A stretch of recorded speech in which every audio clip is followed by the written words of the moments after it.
아프가니스탄은 중앙아시아와 중동, 남아시아 사이에 위치한 내륙국입니다.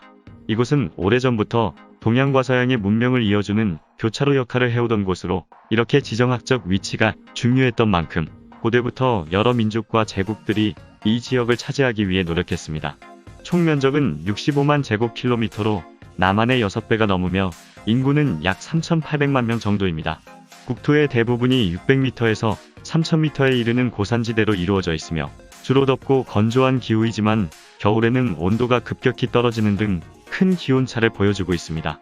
바다가 없는 내륙국가이고 토지가 척박하기 때문에 재래식 농업과 목축업이 주를 이루고 있으며 소득을 높이기 위한 아편 재배가 광범위하게 이루어지고 있습니다. 아프가니스탄은 19세기에서 20세기 초에 영국과 세 차례의 전쟁을 치르게 됩니다. 당시 러시아와 영국은 전 세계의 패권을 차지하기 위한 그레이트 게임을 벌이고 있던 중이었는데 러시아가 중동으로의 세력 확장을 꾀하자 영국은 이를 매우 경계하게 됩니다. 영국은 러시아가 남하하게 되면 자신들의 식민지인 인도에도 영향을 미칠 수 있다고 생각했기 때문에 이를 저지하기 위해 아프가니스탄을 먼저 차지하기로 합니다. 영국은 1838년과 1878년에 아프가니스탄을 공격하여 수도인 카불을 점령하고 친영국 정부를 수립하였지만 반대 세력의 지속적인 저항으로 철수하고 맙니다. 1919년 영국은 아프가니스탄과 또 한 번의 전쟁을 치르지만 결국 그들을 상대로 승리하지 못하고 라팔핀디 조약을 통해 아프가니스탄의 독립을 인정하게 됩니다. 냉전 시대에 접어들자 소련은 아프가니스탄에 대한 재정적인 지원을 하면서 그들을 자신들의 영향력 하에 두려고 노력합니다. 당시 미국은 인접 국가인 파키스탄에서 영향력을 키워나가고 있었는데 아프가니스탄은 파키스탄과 인종적 종교적으로 유사성이 많아 이곳까지 미국의 힘이 미칠 위험이 있었고 만일 그렇게 된다면 소련은 중동과 인도양으로의 진출이 어렵게 되기 때문입니다. 아프가니스탄은 1973년 쿠데타로 왕조 국가가 무너지게 되고 1978년에는 또 다른 쿠데타로 친소련 정권이 수립됩니다. 정권을 잡은 인민민주당은 토지개혁을 실시하고 지방자치제도를 폐지하는 등 중앙집권을 강화하는 정책을 시행했는데 이렇게 되자 지방 종족들이 들고 일어나 이에 저항하기 시작합니다. 아프가니스탄은 원래 수많은 종족들이 각자의 자치권을 인정받으며 존재하고 있었는데 인민민주당이 중앙 통제를 강화하고 이슬람교도들을 억압하자 곳곳에서 봉기가 발생하여 혼란에 빠지게 된 것입니다. 소련은 군사고문단을 파견하여 아프간 정부군을 지원하면서도 교육과 경제 지원을 실시하여 지역 종족들을 진정시키기 위해 노력했습니다. 하지만 이슬람교도들은 이러한 소련의 지원을 거부하면서 강하게 저항하였고 일부 지역에서는 소련인들이 피살되는 사건까지 발생하게 됩니다.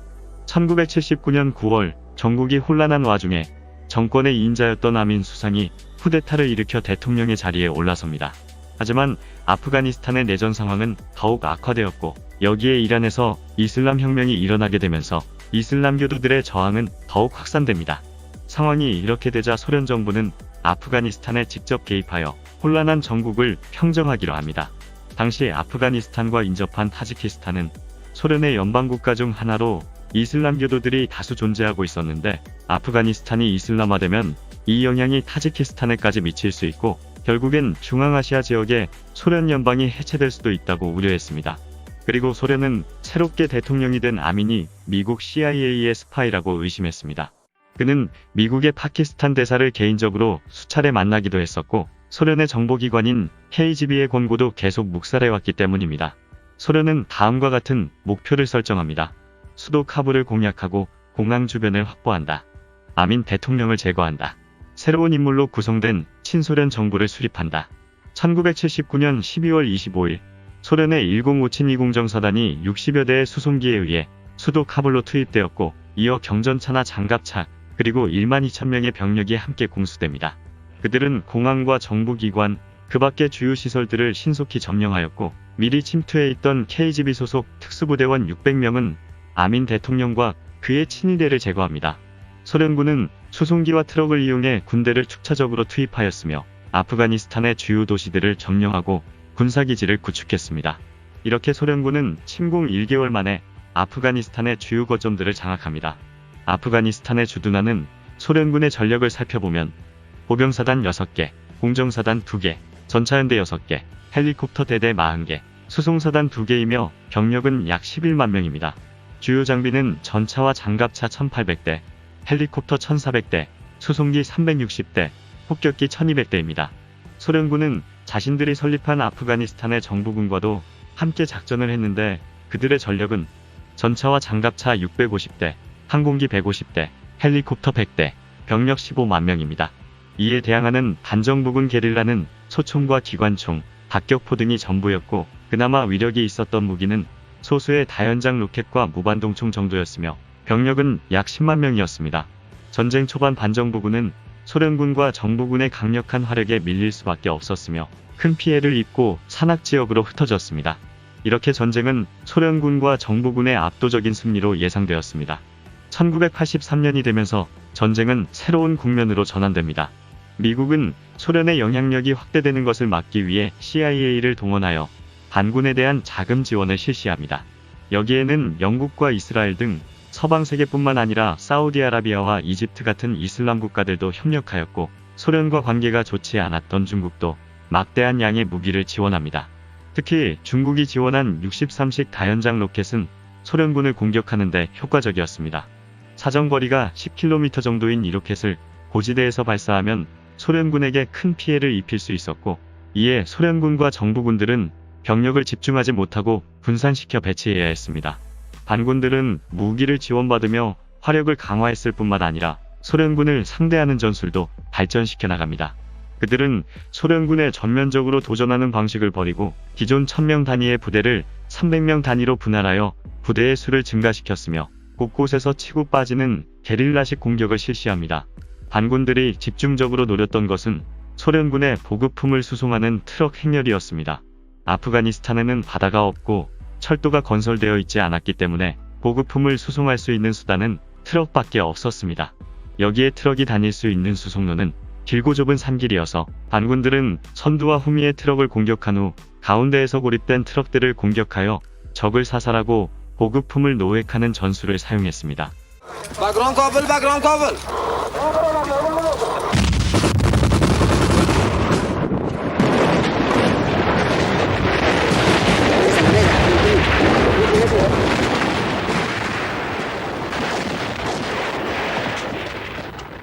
(10년의) 전쟁 기간 중 소련군과 정부군은 약 2만여 대의 트럭을 상실했으며 이러한 이유로 이 전쟁은 트럭 전쟁이라 불리기도 했습니다. 1986년이 접어들면서 전쟁은 이제 반군에게 유리하게 전개됩니다. 여기에 결정적인 역할을 했던 무기가 바로 휴대용 대공 미사일 스팅어입니다. 소련군은 반군들을 상대로 수많은 항공기들을 운용했는데 수-25 공격기는 강력한 화력으로 지상군에게 근접 항공 지원을 실시했고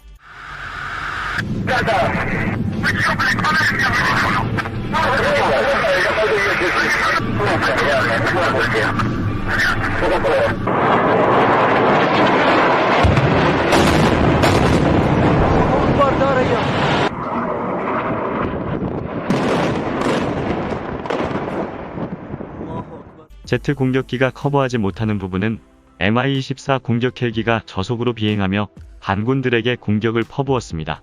당시 별다른 대공화기가 없던 반군들에게 Mi-24는 거의 죽음의 사신과 같았고 멀리서 헬리콥터의 소리만 들려도 전의를 상실하고 도주하기 일쑤였습니다. 하지만 미국의 CIA가 최신형 대공미사일인 스팅어를 보급하기 시작하자 상황은 반전되었습니다. 대략적으로 조준하고 발사하기만 하면 미사일이 항공기 엔진의 열을 탐지하고 자동으로 추적하기 때문에 조작이 쉬웠으며 사거리도 3km 이상으로 매우 만족스러웠습니다.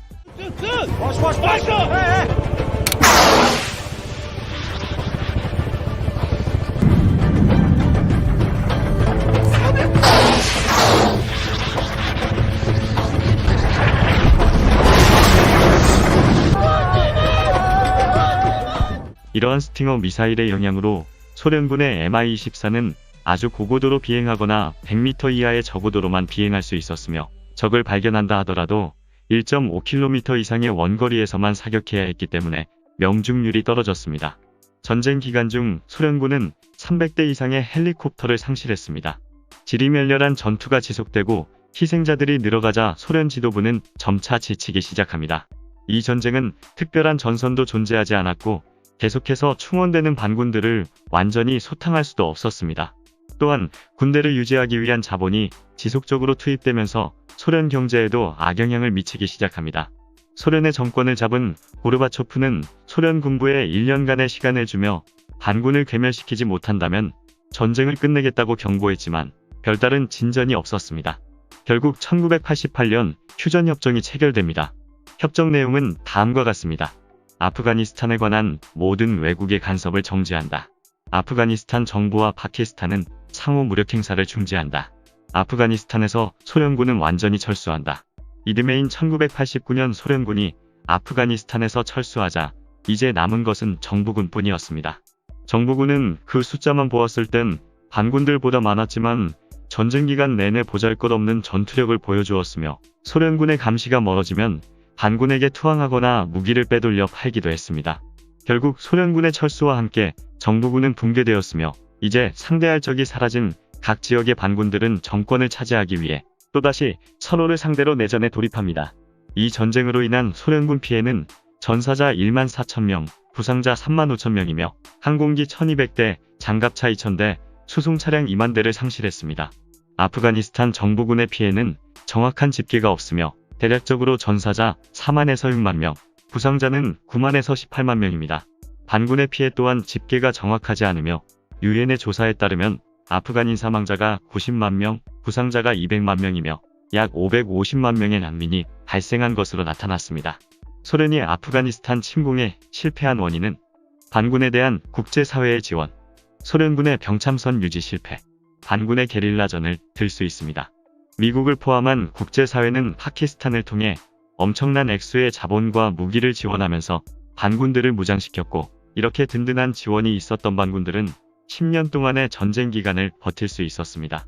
소련군은 트럭으로 운반할 수 있는 보급품의 한계가 있었기 때문에 최대 15만 명 이상의 병력은 주둔시키기 어려웠으며 이마저도 반군의 공격으로 원활하지 못하게 되면서 경제적인 압박이 커져만 갔습니다. 또한 소련군은 아프가니스탄의 주요 도시를 장악했음에도 불구하고 반군들의 게릴라 활동으로 전체 28개의 주 중에서 단 한 개의 주에서도 반군들을 완전히 소탕하지 못했습니다. 반군들은 소련군을 상대로 결정적인 승리는 하지 못하더라도 그들을 괴롭히면서 시간을 보내기만 하면 결국 지쳐서 철수할 것이라 판단했고 그러한 판단은 정확했습니다. 소련군이 떠나고 10년의 세월이 지난 후 이번에는 또 다른 강대국인 미군이 아프가니스탄에 들어왔습니다. 그들은 과거 영국과 소련의 경우를 연구하여 자신들은 절대 그러한 전철을 밟지 않을 것이라고 판단했을 것입니다. 결국 미군은 이러한 연구를 통해 아프가니스탄에서 소련의 10년보다 긴 20년을 주둔할 수 있을 뿐이었습니다. 이상으로 마치겠습니다.